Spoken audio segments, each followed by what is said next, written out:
Hey guys, welcome to Canadian Dreams. And today it's a beautiful day in Canada, in Toronto. It's very sunny outside, and there is a prediction. I know I'm sounding like a weather forecaster. You're sounding like the CRS prediction.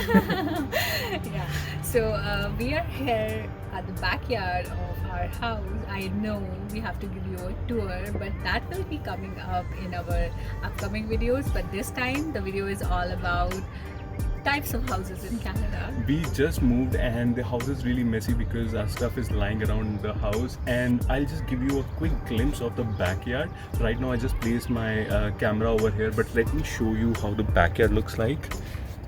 See this. So this is the view we get every day when we wake up in the morning, especially during summers. Of course, during winters it's going to be all white, but Yes. till now it is so far so good. And we feel so blessed and grateful, and this is one of the reasons we bought this house. Like, I love this view. So we get this view from the backyard and also from one of the rooms, the master bedroom. We'll tell you in detail in the house tour, but for now we want to make a video on types of houses in Canada, especially Ontario.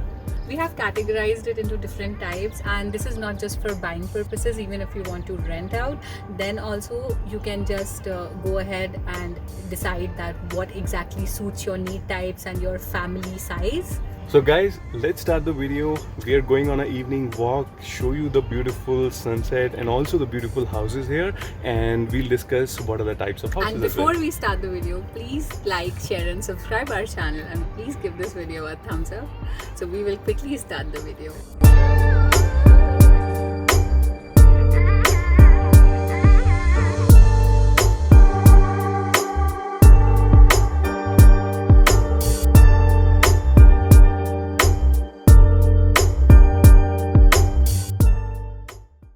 Let's first talk about detached houses.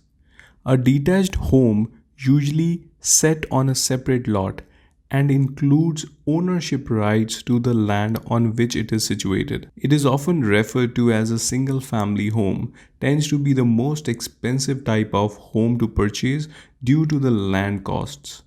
Now, breaking down the types of detached houses into two parts. Number one is a bungalow, and the second type are the two-story, that is the normal ones that we see. Now, there are some variations on the same, like for bungalows, there are like back split or side split, and for the two stories, there can be three stories as well. Detached type is the most popular type of houses in Canada. Not only it is the most comfortable house to live in, it also makes a great investment property. Detached Canada houses are built on lots larger than the house itself, which adds a backyard and a front yard to the property. All types of detached Canada houses have another level, a basement. House owners often use these basements as libraries, pool rooms, or most popular use nowadays is to turn them into basement apartments and rent out. Finished basement apartments usually look like regular apartments, but they are a bit darker because of smaller windows. They usually have a toilet, a shower, one or two bedrooms, a small living room, and a kitchen. Of course, there are other walkout basements as well. Often, basement apartments have a separate entrance so the tenants might never meet the homeowners, but this is not a rule. Many basement tenants use the same doors as homeowners or maybe garage in some of the cases, with the exception of certain municipal bylaws that the homeowners need to follow. Nowadays, there is a trend of legal basements, which by law give you authority to rent out your basement and tenants can live there and pay the rent. Detached houses is isolated from other properties. There are no shared walls. This leaves more room for privacy.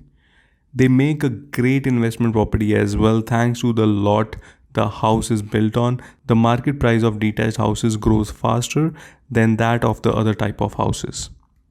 Semi-detached house. On my back you can see there are these houses. These look like individual detached houses, but they are not. I'll take my camera a little closer and show you. So guys, as you see, these all look like detached houses, but if you see a little closer, you'll see there is a partition between those two houses. This makes them a semi-detached house. I'll show you this from the front side as well. This is the back side.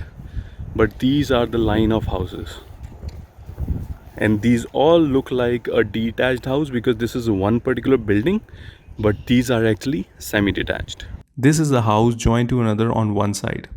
Owners are only responsible for the care and maintenance of their own side, just like a detached house. Owners of semi detached homes own their side of property, including the land it is on. Semi detached houses are usually less expensive than fully detached houses, although, like all real estate, this depends on the area. Now, some of the advantages of semi detached house. One great advantage is that semi detached houses are more accessible than detached homes. Their prices is lower than the price of a detached house in the same neighborhood. Semi detached houses give their owner many of the same convenience as a detached house. An opportunity to have land, relatively large living space, although shared with the neighbor. Now, there are some disadvantages or downsides of getting a semi detached house in Canada. From an investment point of view, it is much less interesting. Their price doesn't grow as fast. The owner does not have the complete freedom as to what he wants to do with the house and the lot. They can sell it but cannot demolish and rebuild the house, as they need to coordinate their action with the neighbor with whom they share a wall and roof as well. The lot of the house is built on is usually small. This is the main reason why semi detached houses are built to accommodate a relatively large area of the house on a smaller area. Shared space, a driveway for example, can be the source of conflict with the neighbor as well. Now, the third one, which is the most popular nowadays, it's the concept of townhouses. Townhouses is actually a complex of apartments that are adjacent to each other and share common walls and are combined into one building. Usually, Canadian townhouses consist of 2 to 3 floors and have a basement as well. Each apartment occupies all 2 or 3 floors. Townhouses in Canada have two forms of ownership. Number one, it's a freehold, and number two, it's a condominium, or also known as condo townhouses. In a freehold type of townhouses, the owner of the townhouse apartment is responsible for its maintenance. But in a condo townhouse, the owner owns only the interior of the unit, while the building is owned by a condominium corporation or a property management company.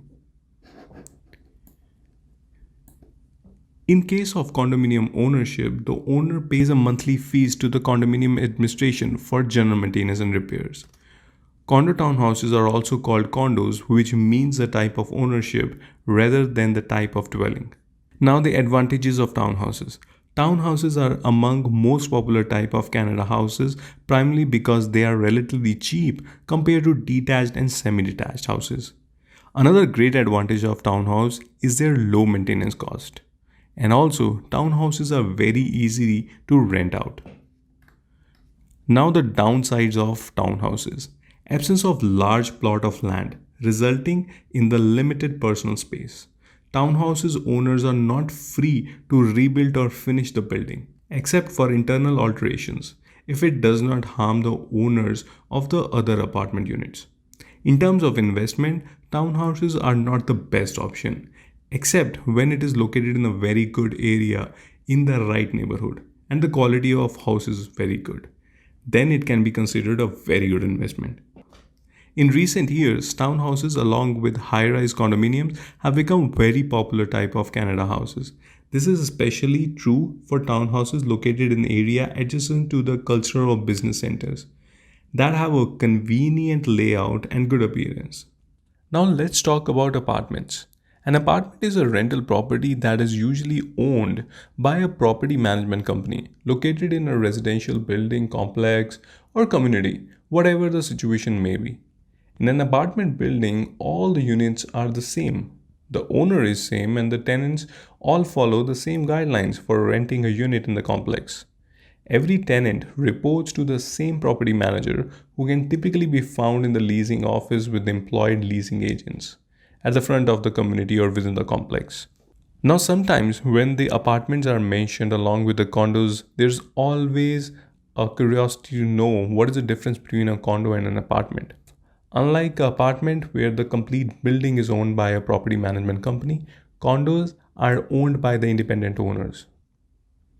A condo is typically located in a residential building or community, but the unit itself is privately owned by an individual who becomes the landlord of that property. The owner of a condo has full say as to who is approved to rent their unit. So, renting a condo is more of a personal one to one process than renting, say, an apartment. Let's talk about the difference between a condo and an apartment.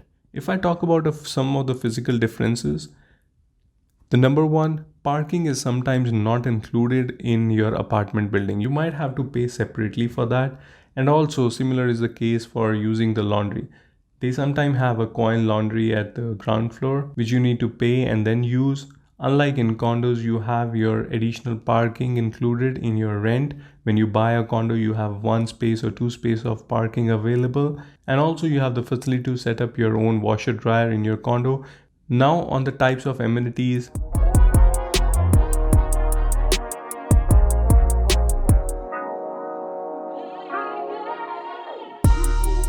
Now there's another type of detached property that is called a linked detached houses.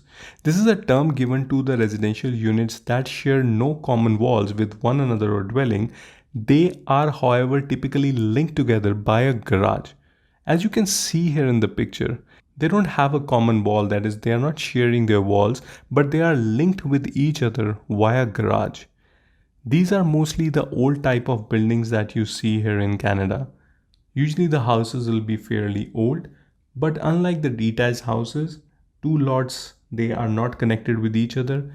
The linked ones, they will have a connection or a link between each other, either via garage or via basement.